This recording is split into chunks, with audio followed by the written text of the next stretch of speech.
lapel pin. It's like this big. They just got the news. Yeah. Did you see they're making a Netflix comedy out of Space Force? I did see that It's last the best night. thing in the world. Well, it's Steve Carell's going to start a Netflix comedy about Space Force. What they're doing. Oh. But it's about the people who are charged, tasked with creating whatever it is.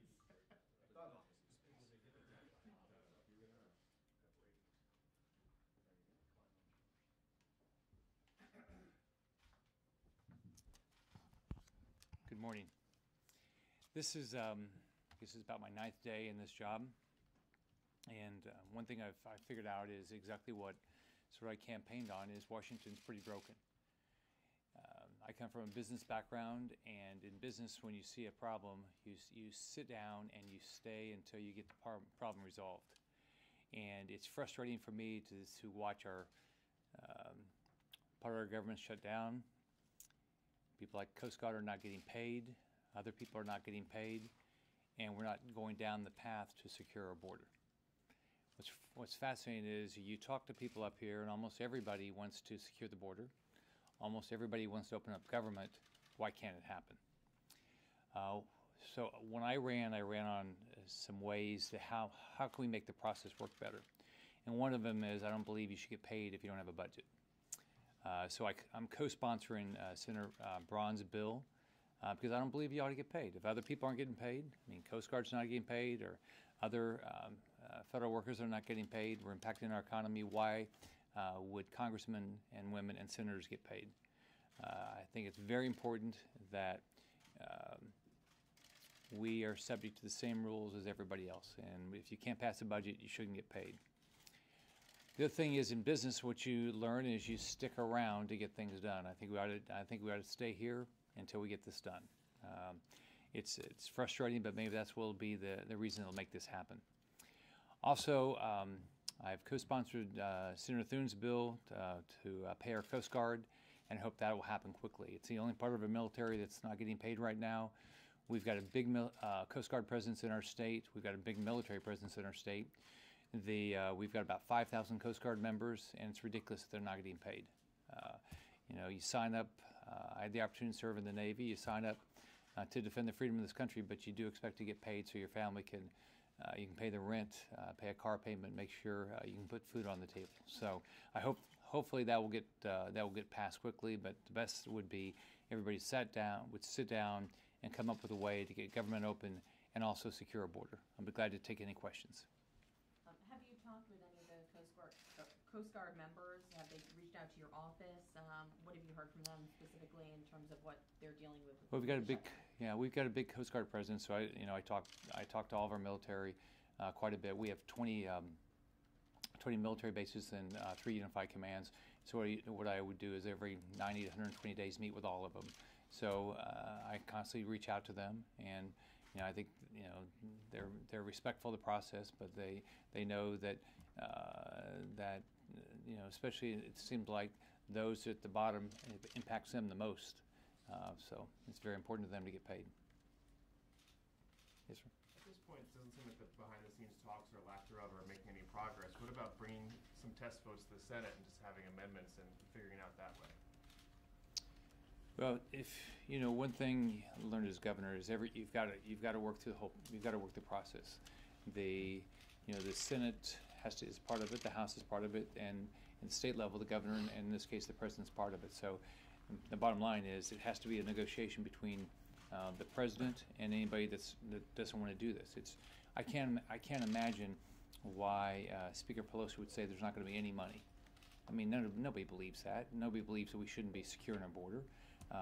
We know there's problems, and there's lots of issues with regard to immigration, but it all starts with you've got to have a secure border. Other countries have a secure border. There's nothing immoral about it. It's the right thing to do.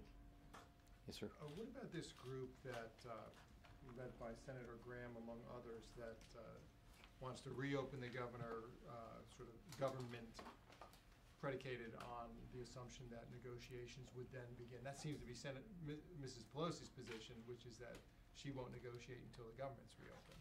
But she's been very clear. The problem is she's been clear there's no money. And so if you put yourself in President Trump's position, why would he go forward and say, oh sure, let's open government for 3 weeks, when he sees Nancy Pelosi saying there is not going to be a dime. So it's a legitimate issue if you believe people are going to act in good faith and have a real negotiation. But as we've watched, that's not what Nancy Pelosi's saying. She's saying zero. Yes. Senator, you're in a unique position. You have a close relationship with the president.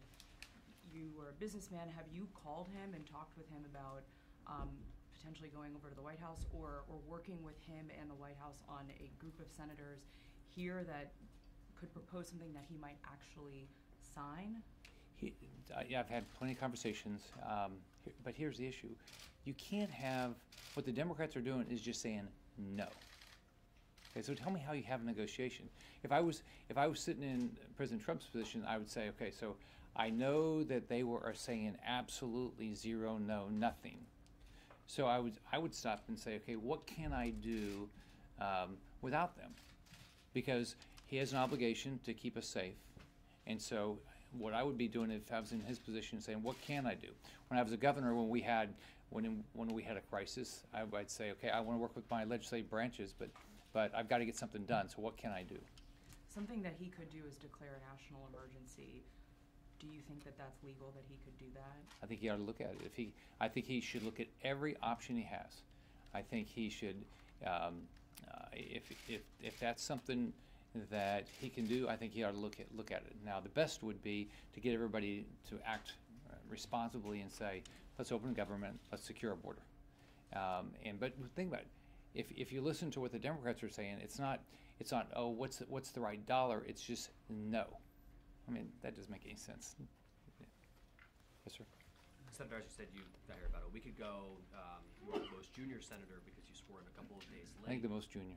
Yeah, most junior Republican at least. What do you see as your role here, and what can you do from that position, both to end the shutdown and broader in the Senate? You know, the way I've always thought about it, and it's probably because I'm a business guy, but everybody can have an impact. And what you got to do is you've got to come up, you've got to work hard, you've got to come up with the right ideas, you've got to build the right relationships. And so that's why I've been talking to different individuals to see what can get done. The nice thing about, my experience in the last 9 days here is people are receptive to have conversation. Now it's frustrating that nothing's happened. Yes, sir. Senator, is there any issue that for you would be worth potentially shutting the government down over? For Ted Cruz and Rand Paul, it was Obamacare in 2013. For the president now, it's the wall. I know you weren't here when the shutdown started, but is there any issue that you think is worth? I've never thought of it that way. I didn't shut down government when I was a governor. I don't want government to be shut down. I want to build, as a governor, I want to build my economy. I want to make sure people get a job, their kids get a good education, keep them safe. So what I try to do is figure out how I got the things I believed in, but I never wanted to shut down government. What would you say to TSA agents or other folks, who, if they went on strike, could cripple the nation's transportation? Well, first off, my heart goes out to them, because I'm sure, some of them might have savings, but some of them don't, and some of them are probably worried about, how they pay the car payment or pay the mortgage or pay the rent. I'm sure they're worried about that.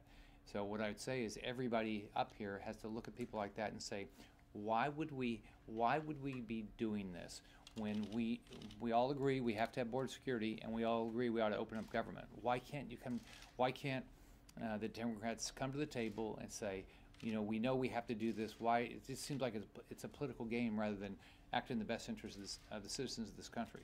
And what difference do you have? You passed the Marjorie Stoneman Douglas Act with the help of some Democrats. Some folks on the right and left didn't vote for that bill when you were governor. An approach to that has worked in the past for spending bills, where folks on the far left and far right won't vote for them, folks in the middle do. How do you get to that up here in Washington? I'm not sure. What I did in that case is I brought, it was horrible what happened in Parkland, but what I did was I brought a group of sheriffs and police chiefs and other law enforcement together, mental health counselors, and a group of them together, and educators, and said, what are the right ideas? And then we came up with something and worked hard, and we got something done. That's what ought to happen here. But when you can't have the Democrats say, no, we're not going to have a conversation all about border security, basically. And that's what they're saying. Last question. Yes. Do you believe that the buck stops with the president on shutdowns? Well, look, the buck always stops. I always thought that, if you're the president, if you're the governor, you got to do everything you can to get something done. But everybody's responsible here. Republicans, Democrats, the House, Senate, White House, everybody's responsible. And it's too bad we're in this position, but this has got to stop. The way I think about my job, as a governor, my job was how do I help get people a job, so you got to create a good economy. I think that the federal government can have a big impact on that. But the other thing is we got to keep people safe. And this is part of keeping everybody safe. And why in the world aren't we saying that to ourselves? How do we make sure that all Americans are safe? Part of it is border security. Thanks, everybody. Thank you.